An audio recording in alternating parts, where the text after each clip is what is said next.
Keuangan, Pajak, dan Tata Kelola APBN APBD. Baik, untuk selanjutnya Pak Hieronymus Rowa kami mohonkan untuk mengambil undian untuk mengetahui huruf apa yang akan muncul. B, ya. Baik, terima kasih. Kita akan ambil dan buka amplop pertanyaan sesuai dengan undian dan silakan amplopnya masih tersegel. Kami ingatkan kembali, mohon disimak baik-baik karena kami hanya akan membacakan pertanyaan satu kali. Pertanyaan untuk calon wakil presiden nomor urut 2, Bapak Gibran Rakabuming Raka. Untuk subtema keuangan, pajak, pengelolaan APBN dan APBD. Hanya sepertiga APBN yang dapat digunakan untuk membiayai pembangunan. Padahal janji kerja program paslon memerlukan biaya tinggi. Pertanyaannya, mana yang menjadi pilihan prioritas anggaran? Pembangunan infrastruktur fisik atau pembangunan kualitas SDM dan ekonomi rakyat? Waktu Bapak untuk menjawab 2 menit, kita mulai ketika Bapak mulai berbicara. Baik, terima kasih. Tidak semuanya harus menggunakan APBN. Contoh IKN, banyak yang gagal paham.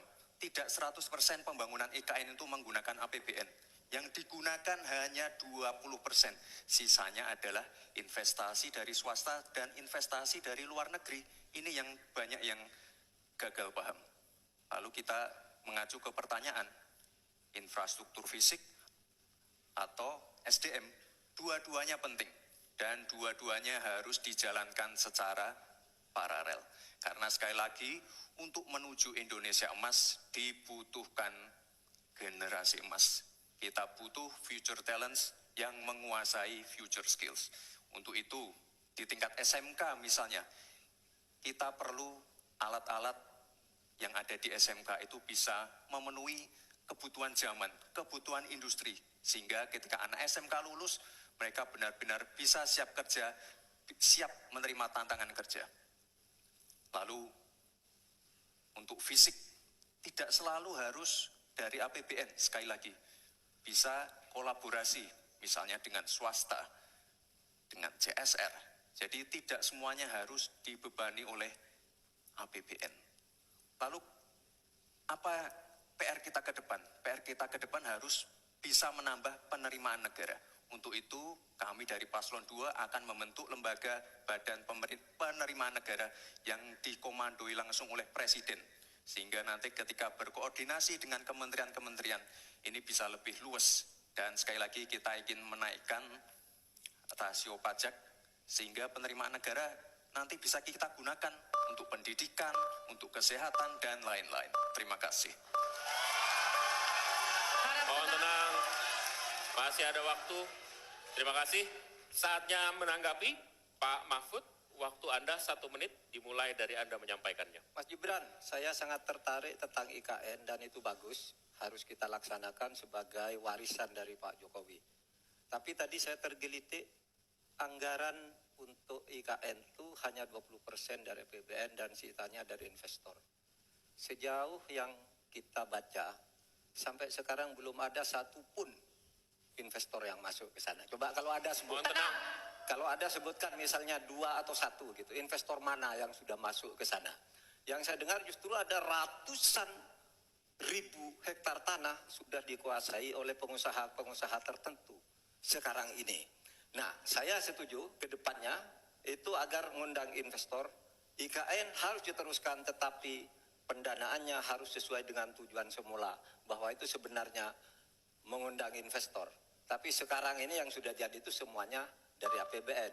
Sehingga memang diperlukan langkah-langkah perbaikan agar warisan baik Presiden Jokowi ini bisa kita lanjutkan. Terima kasih, selesai. Baik. Terima kasih. Kita masih lanjut. Mohon tenang. Selanjutnya giliran calon wakil presiden nomor urut 1 Bapak Muhaimin Iskandar untuk memberikan tanggapan. Waktu Anda 1 menit. Kita mulai ketika Anda mulai berbicara. Mohon tenang dulu. Iya. Saya baru tahu kalau boleh di sini juga. Supaya lebih dekat sama panelis. Bisa mulai. Jadi saya setuju bahwa yang paling penting bukan soal infrastruktur dulu atau SDM dulu.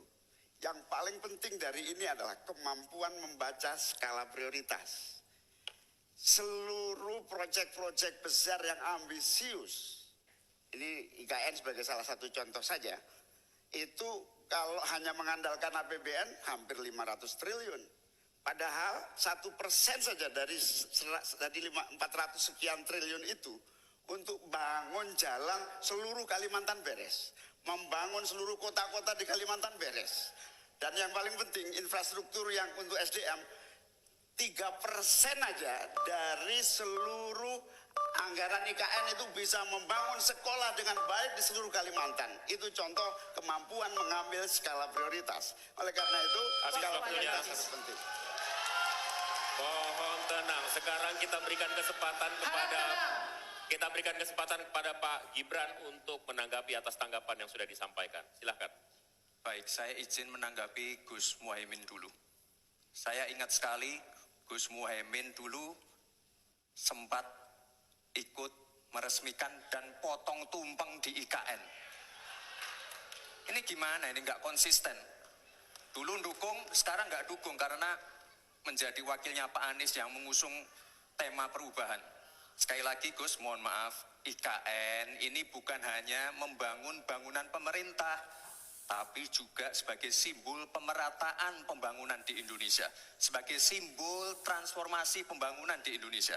Dan untuk menanggapi Prof. Mahfud, Prof, mungkin nanti setelah pulang dari debat bisa di Google, sudah banyak yang masuk Mayapada, Agung Sedayu. Dan nanti akan tambah lagi mungkin setelah Pilpres, karena mereka akan pasti akan wait and see melihat stabilitas politik di Indonesia. Terima kasih Prof. Baik, silakan berikan apresiasi dan aplaus dulu deh. Biar semangat semua. 1, 2, 3 pendukung-pendukungnya silakan bersemangat memberikan apresiasi.